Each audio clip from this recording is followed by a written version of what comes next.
So, good morning, everyone. Let us commence the session.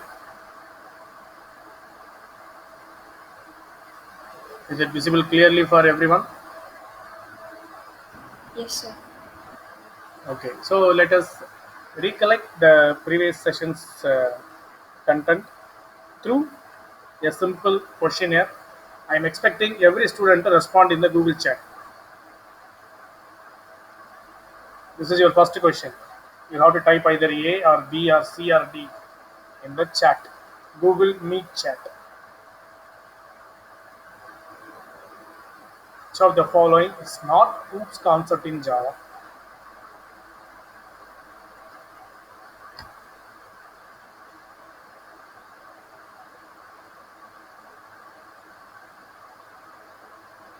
So, how about your answers?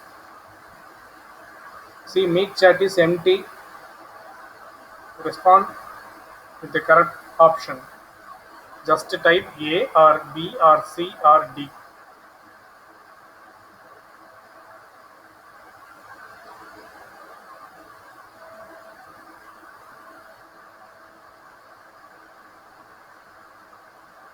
Fine. So that would be your option. Compilation. Because inheritance, encapsulation, polymorphism will dive under OOPS. Compilation is a general term. Okay. Yes. Next. Second question. Which of the following is a type of polymorphism in Java? If you have gone through yesterday's PDF document, maybe you have a chance to convey.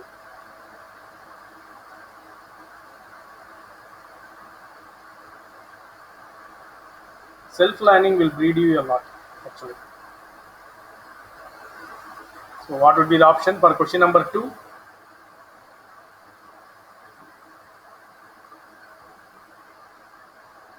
Yes. Only two options came. Huh? Yes, exactly. It is A. Compile time polymorphism. So actually, execution type polymorphism means dynamic polymorphism. It's there, but there is no term execution time. Okay, only compile time polymorphism is permitted.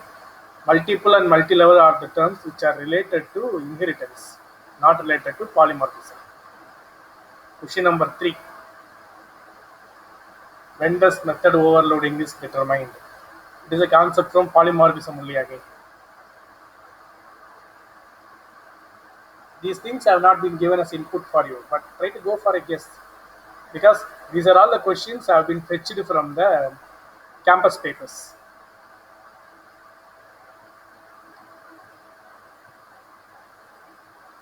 Question number 3. Answers are in B. Method overloading will happen at compile time itself. Okay, we'll give a program, then you will come to understand why it was compile time. Okay. Which concept of Java is a way of converting real-world objects in terms of class? In terms of class. Which concept of Java is a way of converting real-world objects in terms of class?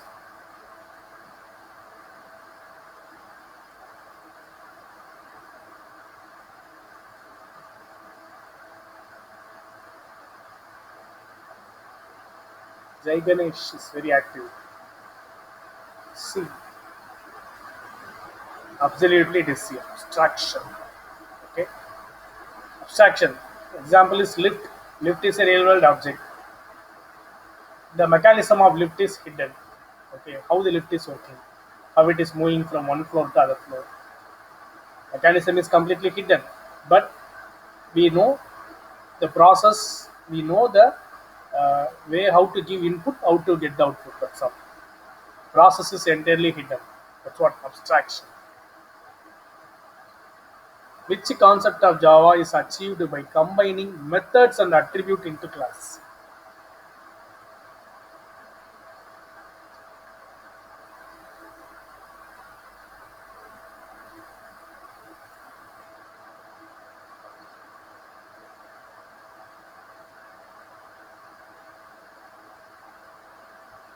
Yeah, from Harish. Exactly, it is Irish. Encapsulation. Combining class and object. Combining data and code. That's what the process of encapsulation is. Okay. So let us get into today's picture. What is the purpose of this JDK, JRE, JVM? These three terms that you should be very clear with. JDK, Java Development Kit. It consists of API, okay, which is useful for you to write programs. JRE, it's a platform where you can make the Java programs to run. Java Runtime Environment. JVM, Java Virtual Machine. It consists of tools. JVM, it consists of tools which is ready to supply to run the program, to compile the program, to execute the program in any ways. This JVM will support. Java Virtual Machine. Actually, this JVM consists of two entries, mainly Java C and Java. But JVM consists of a lot of entries. But very specifically, we want to say Java C and Java. These are all the components of JVM. Java C is the compiler, Java is the interpreter. These two components are the main components in JVM, Java Virtual Machine. Okay. So JDK is nothing but in program you will be using some keywords, system.out.println. Those keywords are being available. Those keywords are being available on the environment. Okay. Those keywords are being available as a built-in function in the API, the application programming interface. So those things will be supplied by your JDK. Okay. In Microsoft, if we are moving for a Microsoft environment, the parallel partner of Java is open source. The parallel partner of Java in Microsoft technologies is C#. The same type of syntaxes only that you are going to work with. There will be a light variation, that's all, not more than that. Both will be similar in all the contexts. Only thing is, C# is a proprietary software, but Java is completely open source.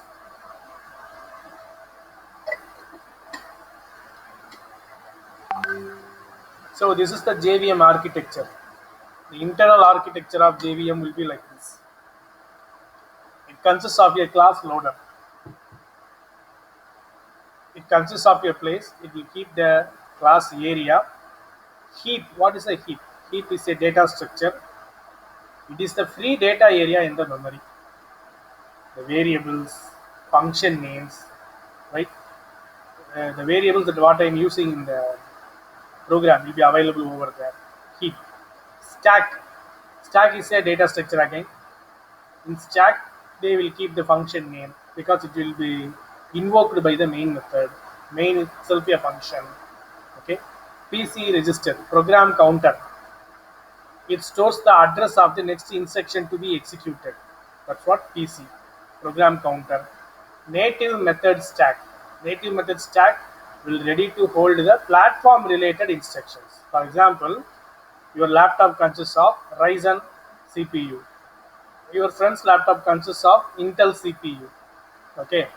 So hardware platform is different, but the JDK would be common for both the platforms. So if the JDK is going to run in the Ryzen platform, it will generate the instructions of Ryzen CPU. If it is going to run in the Intel board, means it is ready to generate the instructions of corresponding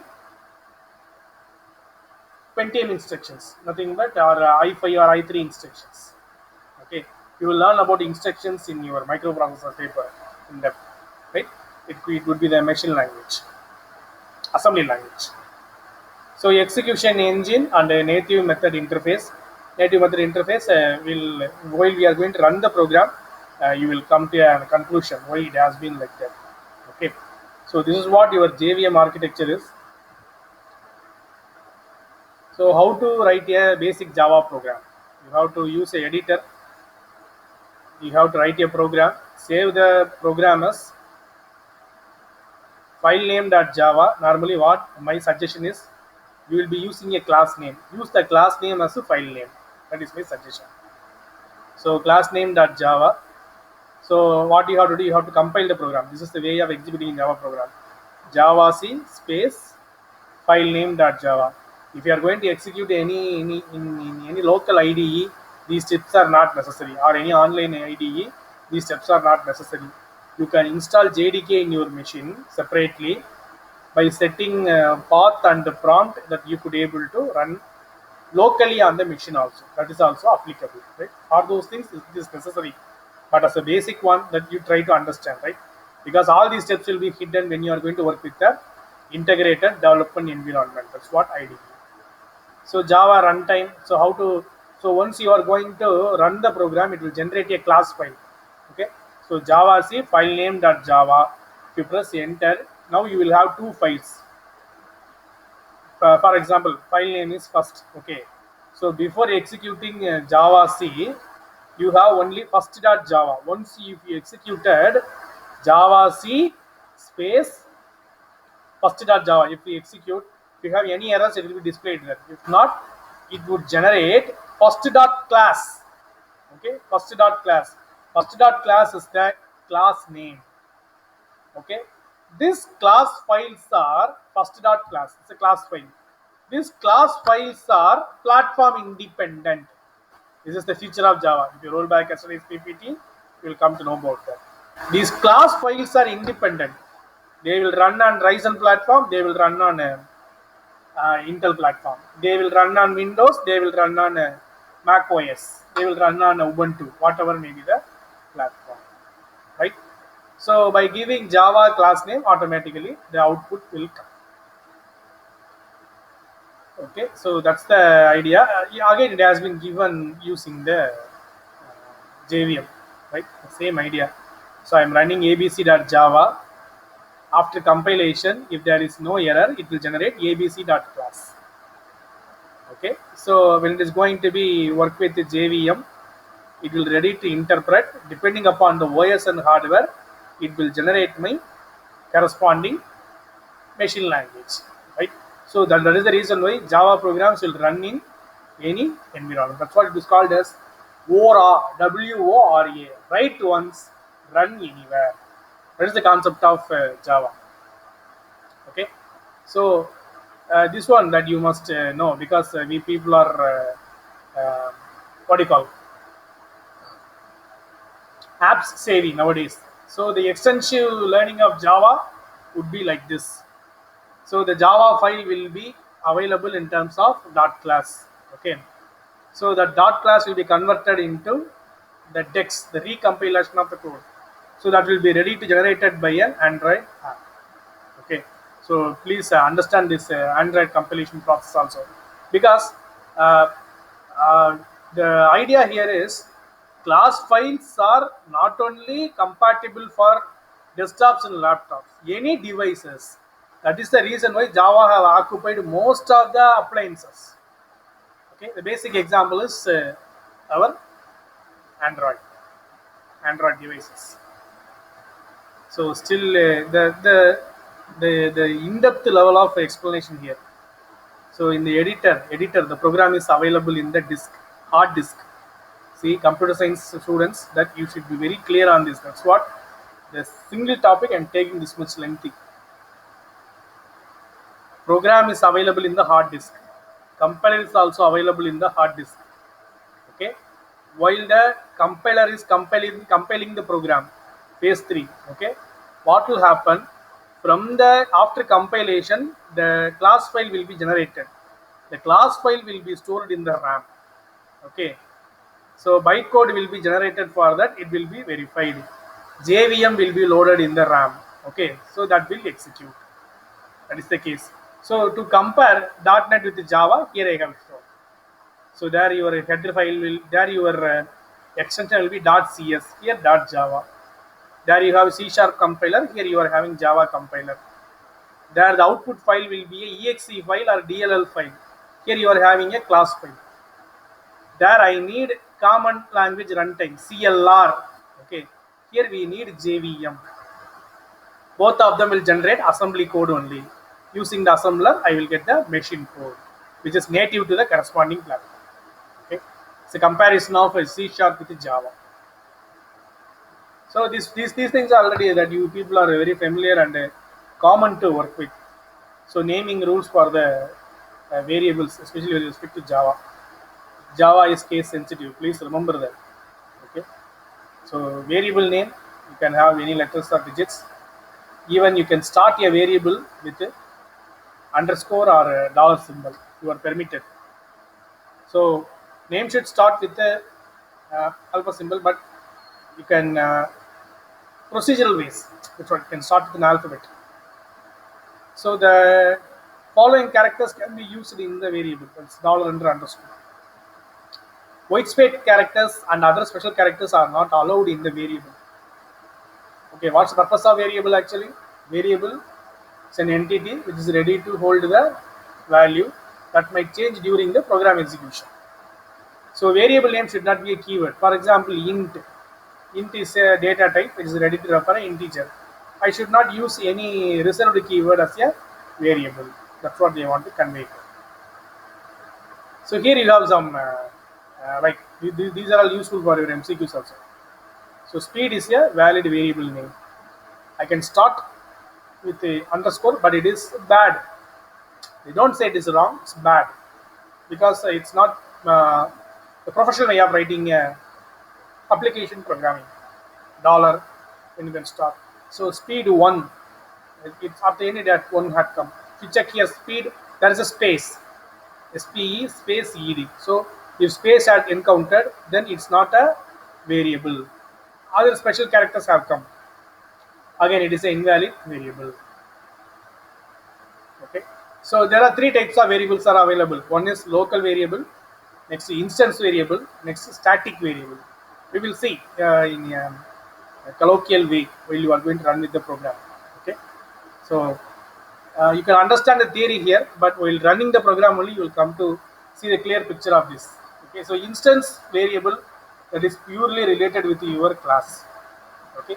So the lifetime will be till that instance is available, object. The term is interchangeable here. Object and instance terms are interchangeable in the corresponding environment. Okay. Next, local variable, class variable. So it won't change. That's the name of the class. It won't change till the end of the program. Local variable, that whatever I'm using within that class, it is going to be my local variable. The scope is also within the environment. Right. I think in C language you have come across this scope of the variable, that auto, register, static, extend. Likewise, here we are talking about instance, class, and the local. Okay. So instance variable is like an object. Class variable is nothing but the name of the class. Local variable is nothing but the variables that you are using within the class. That's the idea on this. Java constants, you are having numeric constants and non-numeric constants. Numeric constants are classified as integer and real. Non-numerics are classified as character and string. Okay. Integer will come with your complete numbers. Real will come with your corresponding fractional codes. Okay. Character represents a single character. String represents a collection of characters or array of characters. Okay. So here you have some example. So integer constants, that I could able to run a decimal number, octal number. Octal number means base 8. Hexadecimal number constant, that is going to be your base 16. Okay, that will run with your small x or capital X. Please understand that your octal numbers will be in terms of 3 digits. If they are running with the 4 digits, means first digit is negligible. 037 acceptable. 0456 omit 0. 456 could be the acceptable one. Real constant means we are talking about the floating point numbers or scientific notation that has been mentioned over here. Okay. Character constant, single letters, small letter or capital letter. String constant, a complete sentence. Okay. We have a complete sentence. That's what people are running over on this. Okay, so that's the thing that I want to project upon you. So today we have seen constants and its types, variable and its types, and we have seen the comparison of C# and Java, how a JVM is loading the program and executing it, role of Android pertaining to Java compilation, architecture of JVM, how to make a basic Java program to run in the local environment, basic architecture of JVM, discussion about JDK, JRE and JVM. These are all the topics that we have seen. So if you have any queries to raise, you can raise, otherwise we'll go for taking the attendance. If you have any queries, kindly post it in the Meet chat.